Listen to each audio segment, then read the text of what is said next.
একদা এক জায়গায় একটা আপেল গাছ ছিল। সেই আপেল গাছ একটি ছেলেকে খুবই ভালোবাসতো। প্রতিদিন সেই ছেলেটি গাছের ওখানে আসতো এবং খুবই আনন্দ করত। গাছের সঙ্গ সে খুবই উপভোগ করত। তারপর এসো এসো আমার বন্ধু, আমার কাছে এসো, এসো আমরা একসাথে খেলা করি। তুমি আমার ওপরে চড়ো, আমার ডাল নিয়ে খেলা করো। ওহ, কি মজা! সত্যি বলছো? হ্যাঁ, সত্যি বলছি। আর যদি তোমার খিদে পেয়ে থাকে তাহলে আমার আপেল খাও। তোমার আপেল খেতে কি মজা! যখন ছেলেটি ক্লান্ত হয়ে পড়তো তখন সে গাছের নিচে ঘুমিয়ে পড়তো, আর গাছটিও ছেলেটিকে ছায়া দিতে পেরে খুবই খুশি হতো। তারপর অনেক দিন কেটে গেল, ছেলেটিও বড় হয়ে উঠল।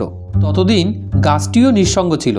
কিছু বছর পর একদিন ছেলেটি গাছের কাছে ফিরে এলো, তাই দেখে গাছটিও খুব খুশি হলো। অনেক দিন পরে এলে, তুমি অনেক বড় হয়ে গেছো। এসো আমার বন্ধু, আমার কাছে এসো, এসো আমরা একসাথে খেলা করি। তুমি আমার ওপরে চড়ো, আমার ডাল নিয়ে খেলা করো।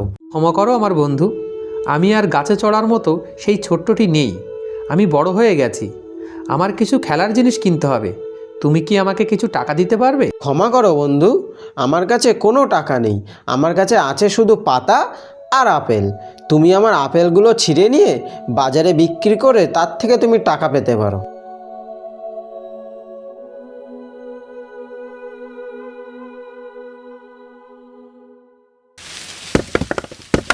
ছেলেটি খুশি হয়ে আপেলগুলো পারল এবং চলে গেল। গাছও তাতে খুবই খুশি হলো।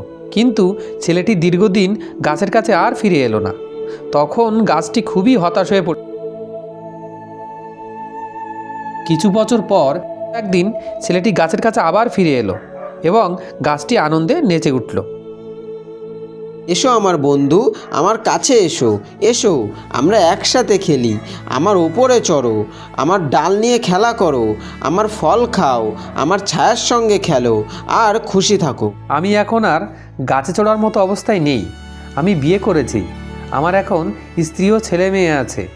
এখন আমার একটি বাড়ির প্রয়োজন। তুমি কি আমায় একটি বাড়ি দিতে পারবে?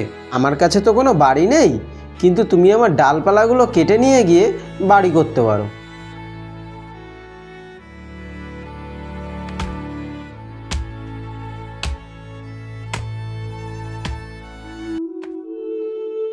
ছেলেটি গাছের ডালপালাগুলো কেটে নিয়ে গেল এবং তা দিয়ে বাড়ি বানালো। গাছটি ভারী খুশি হলো, কিন্তু ছেলেটি আবার দীর্ঘদিন গাছের কাছে এলো না। তখন গাছটি আবার খুবই ভেঙে পড়ল। কিছু বছর পর ছেলেটি গাছের কাছে ফিরে এলো। গাছটি আবার আনন্দে আত্মহারা হয়ে পড়ল। ছেলেটি কিশোর থেকে প্রাপ্তবয়স্ক হয়ে উঠেছে। এসো এসো আমার বন্ধু, বলো আমি তোমার জন্য কি করতে পারি। আমি ব্যবসা করতে যাচ্ছি, আর ব্যবসা করার জন্য একটি নৌকার প্রয়োজন। তুমি কি আমাকে একটি নৌকা দিতে পারবে? আমি তো তোমাকে সব দিয়েছি, শুধু বেঁচে আছে আমার এই লকটি। ঠিক আছে, তোমার যদি এটাও প্রয়োজন হয় তাহলে এটাকেও তুমি কেটে নাও আর নৌকা ভাসাও।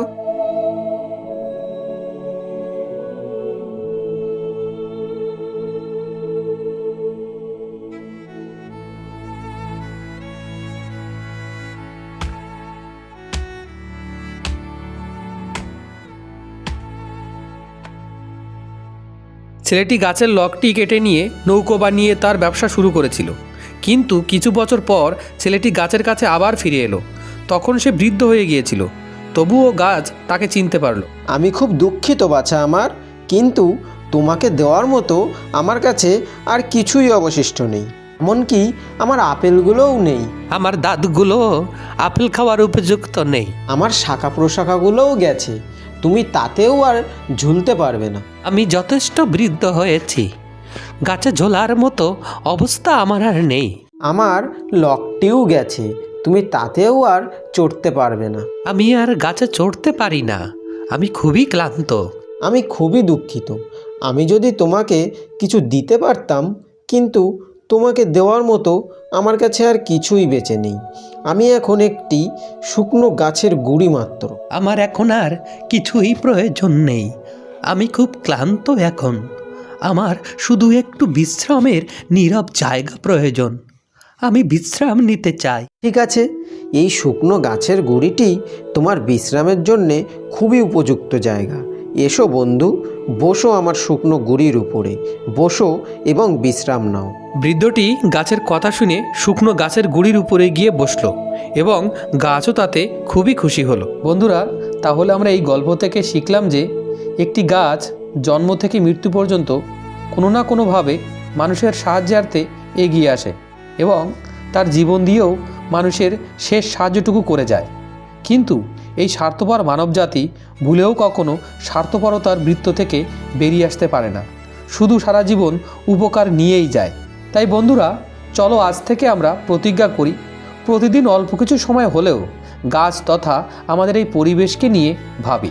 ভিডিওটা ভালো লাগলে অবশ্যই একটি লাইক করে দেবে এবং তোমার বন্ধু বান্ধবের সাথে শেয়ার করে দেবে, আর কমেন্টে জানাবে তোমার ভিডিওটা কতটা ভালো লেগেছে।